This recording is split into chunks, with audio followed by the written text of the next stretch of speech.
Չէ, դեռ չի ավարտել, դեռ 10 րոպե ունի երրորդ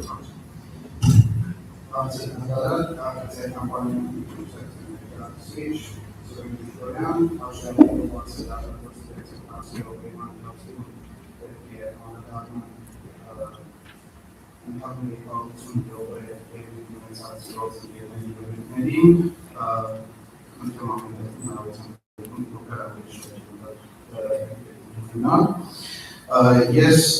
ուզեմ անդրադառնալ կոնկրետ Մակրավաճ Հայաստան ուսանողության ներկայացուցիչ երկրին, մասնավորապես 4% անցուղի շեմի իրական հանձնաժողովի կայացած որոշման համատեքստում։ Նախ առաջին ինչ ուզում նշել, դա այն է, որ անջրպետությունների մասով գործընկերոջ հակասանալիքանցն հացը բարձրացնել, այսինքն անջրպետությունների դիրովը պետք է ներառվի, այսինքն մեր ուսում չպետք է ավելի ճիշտ ներառվի հաշվարկի մեջ, իմ կարծիքով ակնհայտ է դարձնում, որ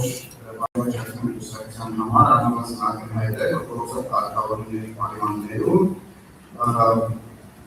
որևէ հաշվարկեսին են դրական օրենսգրքի կիրառման արդյունքում ներկայումից 4%-ի շեմը չի կարող համարվել հաղթահարված։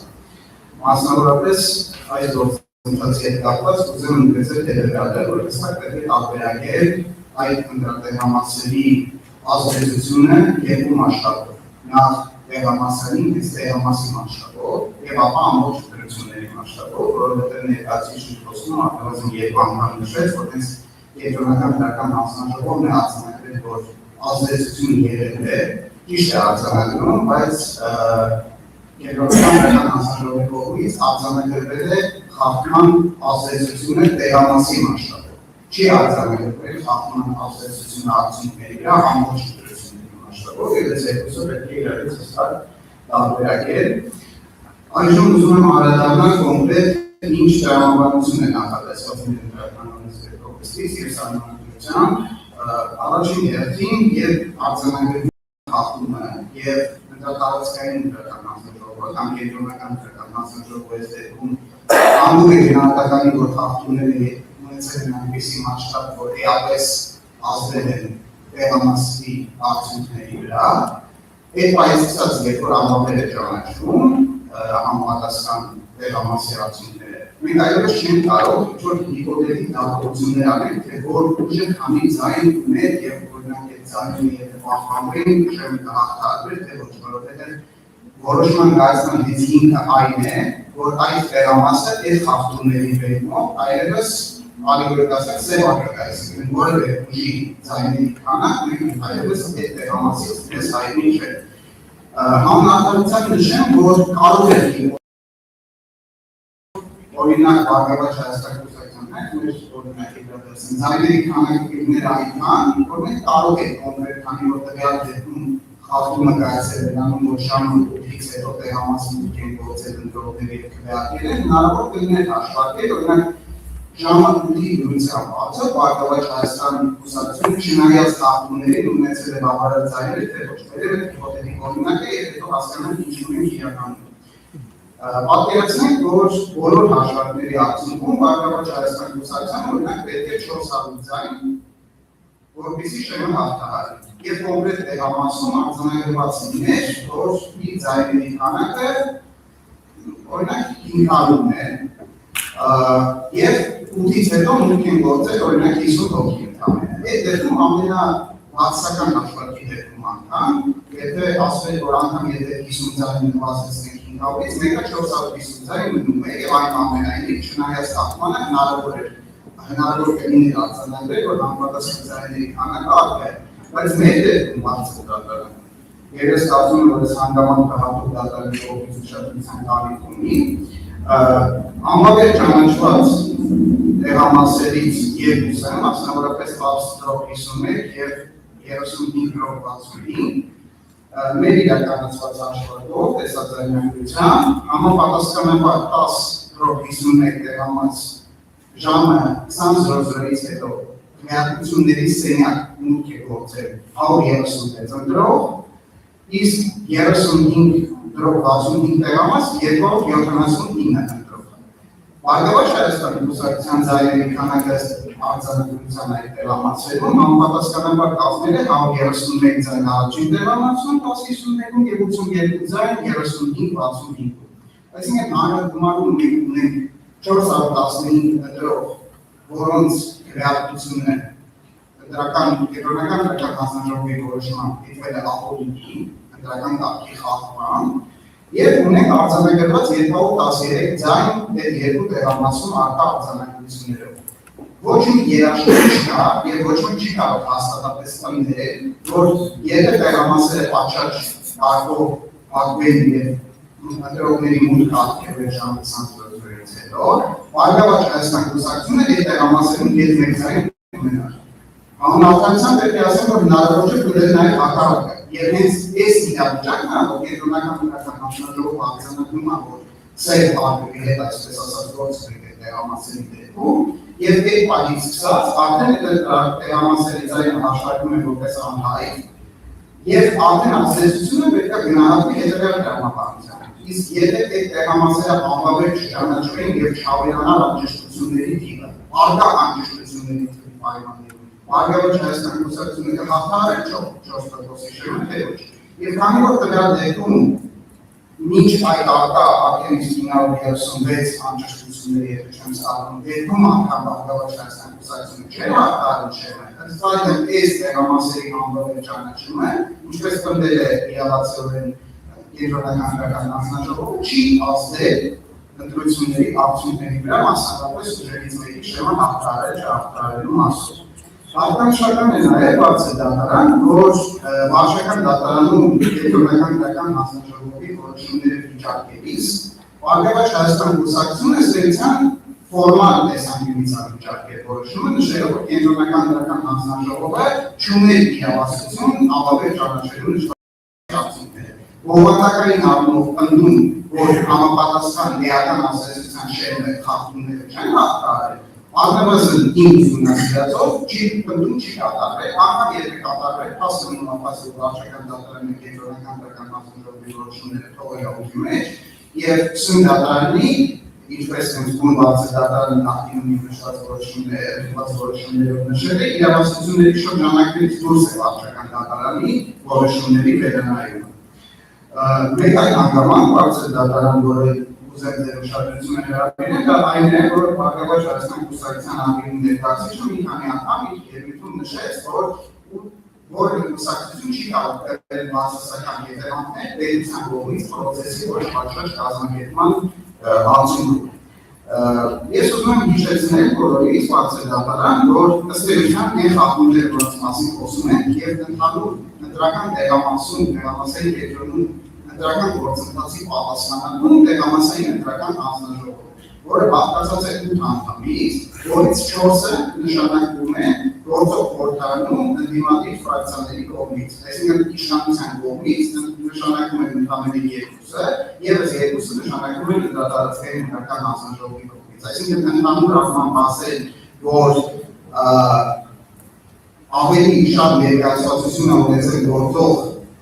իշխող կուսակցությունը կամ կենտրոնական հանրական հանձնաժողովի ներկայացուցիչները չի կարելի, այստեղ պետությանը վերագրել կամ պետական ինստիտուտների մարմինների ֆորմալ առումով այդ ոչ պատշաճ կազմակերպումը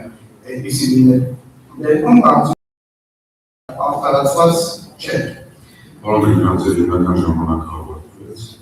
Բարձր դատարան ճիշտ ասած երկրորդ հատվածը ունեն ելույթի, բայց եթե ասում ենք բավարար է բարձր դատարան, ես երկրորդ հատվածի ելույթից, որը նույն թեմային վերաբերվում, կարծում եմ այն դրամապանության մեջ, որ չհակասելով առաջին մասին, եթե այնուամենայնիվ բարձր դատարանի կողմից կդիտարկվի, որ այն դրամապանությամբ պետք է օրինակ ընտրությունների ազդեցությունը այս տեղամասերի հաշվարկվի եւ այլն, եւ օրինակ դատարանը այնուամենայնիվ կա ես դրամապան, որ ունեցել են գործ խախտումների հետ, որ կարող են ազդել ընտրությունների արդյունքների վրա, ես ուզում եմ, որպեսզի կենտրոնական հանրական հանձնաժողովի գործողությունների առաջարկությունը նաև դիտարկվի հետևյալ դրամապանության մեջ։ այո, բնականաբար Հայաստանի Հանրապետության իրական օրենքի սահմանադրական օրենքը սովորական օրենքից ավելի բարձր իրավականություն ունի, բայց բնականաբար ավելի ցածր իրավականություն ունի, քան Հայաստանի Հանրապետության սահմանադրությունը։ Իսկ Հայաստանի Հանրապետության սահմանադրությունը ըստ էության ուրվագծելով կենտրոնական դրական հանձնաժողովի մանդատը նշում է, որ կենտրոնական դրական հանձնաժողովն 94 հոդվածի առաջին մասը։ Կենտրոնական դրական հանձնաժողովն անկախ պետական մարմին է, որը կազմակերպում է ազգային ժողովի և տեղական ինքնակառավարման մարմինների ընտրությունները, հանրապետությունների, ինչպես նաև վերահսկողություն է իրականացնում դրանց օրինականության նկատմամբ։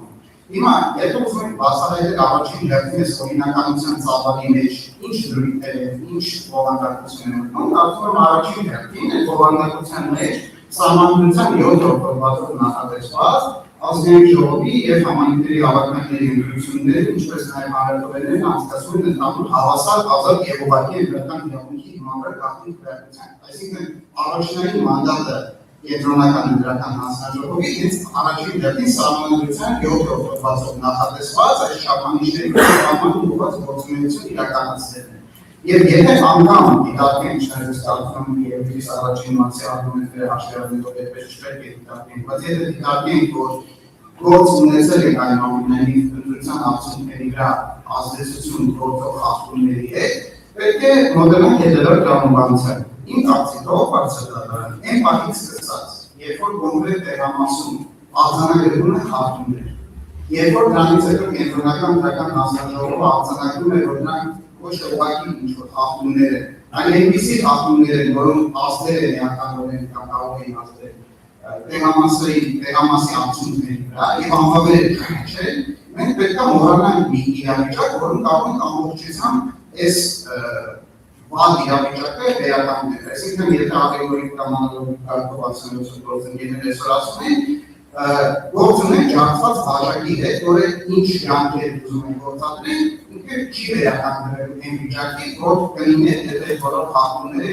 որոշում են չլինել։ Հետևաբար, այդ պահից սկսած բարձր դատարան կարծում եմ, որ կենտրոնական դրական հանձնաժողովը պետք է գործի և որոշում կայացնի հօգուտ այն տրամաբանության, որը առավել քիչ է հեղափոխում իրավիճակը լեգիտիմ և սահմանադրությամբ նախատեսված հավասար ազատ ընտրություններից, այսպես ասած։ Հիմա գործընկերները ասում են, որ եւ այս սկսած դրական ունեցելիքի եւ արձանագրվել է, որ կամ պետք է արձանագրվել, որ գործ ունեն խախտումների, որոնք կարող են հասնել ընտրությունների արդյունքների վրա, կենտրոնական դրական հանձնաժողովը ստեղծան ուներ երկու ճանապարհ։ Կամ լոկալ, կամ կոնկրետ տեղամասային վերականգնություն նշանակել, կամ եթե դա դրանով հնարավոր չէ լինելու վերականգնել իրավիճակը, ընդհանուր համապետական բոլոր տեղամասերում վերականգնություն նշանակել։ Կարծում եմ, որ թե առաջին ձևաչափը, թե երկրորդ ձևաչափը բացահայտել ավելի շատ կհերացնել մեզ այն սահմանադրությամբ նախատեսված ազատ և հավասար ընտրություններից, կամ անգամ այդ պայմաններում վերականգնություն չնշանակել։ Պրակտիկական քվեարկության մասով արդեն կոնկրետ տեղամասի մակարդակով նշվեց, եւ ես կարծում եմ շատ ակնհայտ է, որ դրանք դեպքում մենք ողջույն ունենալու պրակտիկական քվեարկության հետ եւ այդ վերականգնությունը նշանակվել եւ թույլ տպավորություն կա կասեցնել, որ պրակտիկական քվեարկության հետ գործ չի գործընկերների նման, եթե համապետական մակարդակով վերականգնություն նշանակվել, մինչդեռ կեժամանակ ուղղակի խնդիր ենք ունենալու համապետական մակարդակով պրակտիկական քվեարկության հետ, որտեղ ընտրողները վերականգնության գնալով բոլոր տեղամասեր, արդեն իրենց համար ակնհայտ է լինելու, որ ուժերն են, որ բոլորովին վերջերս տեղի ունեցած ընտրությունների պայմաններում անգամ մոտ չէին, անցողի չէին հաղթահարմանը և բնականաբար տեղի ունենալու տրամաբանություն, որ այդ ուժերը ինչքան ձայն հավաքել է, այդ ուժերը, այդ ձայները ամենականությամբ հաշվելու է շեմը հաղթահարած և ակնհայտում, որ շեմը հաղթահարում են ամենը մոտ կուրսակցությունների և դաշինքների միջև, ասեմ ավելի, արտվազն հանրային դիրույթում կուրսակցություններից մեկը մասնակից հայտարարել է, որ ինքը ինքնալուծարվում է, խոսքը գնում է երկրորդ համար բոլորին դեմ են կուրսակցության մասին, չգիտեմ գործընթացը ավարտին հասցրել է թե ոչ, բայց ինչպես են պատկերացնում, որ կատարվելու է օրինակ ընտրական օրենսգրքի ամենահամայական որ վերականգնության դեպքում բոլոր նույն ուժերի միջև պետք է վերականգնություն իրականացնել, օրինակ ուժերից մեկը պարզապես չլինի 18 ուժերից ունենանք 17։ Այսինքն ակնհայտորեն բարձր դատարան այս բոլոր դեպքերում, թե համալսարանի մակարդակում վերականգնության դեպքում, թե ուրեմն համապատասխանաբար համապետական մասշտաբով վերականգնության դեպքում, ես կարծում եմ, որ ավելի շատ մենք կհեռանանք համապատասխանաբար հավասար մասնավորապես հավասար ընտրություններից եւ մի բան եմ ուզում ասել, որ ֆակտիկական քննադատության հաստատների որոնք մինչև են հանի դիրքում, ես հիմա չեմ հիշի որ ծնկերից ողին մատունել, այսպես նշեց, որ ըստ էության եթե այդպես ենք համարում, միշտ լինելու է ֆակտիկական քննադատություն, այսինքն այդ դրույթը դեպքում իմաստազուրկ է եւ փաստորեն շատ է, որ այդ դրույթը իրականելու է։ Ես այդ դիրքորոշման համաձայն չեմ եւ կարող եմ ամենասին երկու դեպք նկարագրել, թե որ դեպքում վերականգնության դեպքում պատասխանատվին համասում են, որ չեն ունենա ֆակտիկական քննադատության։ Բոլորս գիտենք, որ օրինակ դիվանագիտական պաշտոնյաները կամ համապատասխանատվի ունեցող պաշտոնյաները չեն քննադատվում հենց ընտրությունների օրը, այս դեպքում հունիսի 7-ին են քննադատել են ավելի վաղ 2020 թվականի մայիսի վերջին օրը 29-ին դեպի 30։ Եվ ֆակտիկական քննադատության բնորոշումը, որ մենք ուսումնասիրում ենք նաև իրականության մեջ, ֆակտիկական քննադատությունը այն ժամանակ, երբ ընտրողը իր վերաքննադատություն իրականացնելիս արդեն գիտի ընդհանուր պատկերը։ Օրինակ, եթե երևակայի որ դիվանագետների քննադատության գործընթացում լիներ այնպիսի խախտում, որ կվերեր նա որ պետք է իրենց ճանաչել, իրենց դեպքում վերաքննադատությունը մինչև հունիսի 7-ը չէր առաջացնում տեսականորեն, որովհետև իրենք ընդհանուր պատկերը չեն իմանալու, գտնվել են ճիշտ նույն իրավիճակում, ինչ գտնվել սկզբնական քննադատության ժամանակ։ Երկրորդ տարբերակը բարձր դատարան։ Եթե հանկարծ այնպես է ստացվում, իհարկե ոչ ցանկալի իրավիճակ է, եթե չափից շատ տեղամասերում միաժամանակ վերականգնության անհրաժեշտություն առաջանում եւ այլևս անհնար է հաշվել, թե որ ուժին կողմ կամ կողմ քվեարկելով դրա դեպքում դու կնպաստես դրա խորհրդարան անցնելու կամ չանցնելու։ Այսինքն, եթե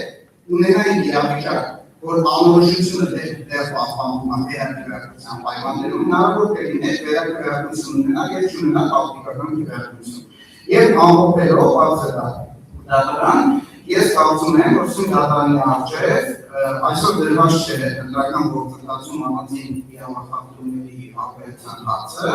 դատարանի առջև բարձր դատարանի առջև դրված է ժողովրդի ազատ կամարտահայտության սահմանադրական պաշտպանության հարցը եւ հենց այդ չափանիշով էլ մենք մեր համոզմամբ սյունքների ենթակային վերջում ենք։ Շնորհակալություն։ Շնորհակալություն։ Մենք արձանագրենք, որ բացատրություն եք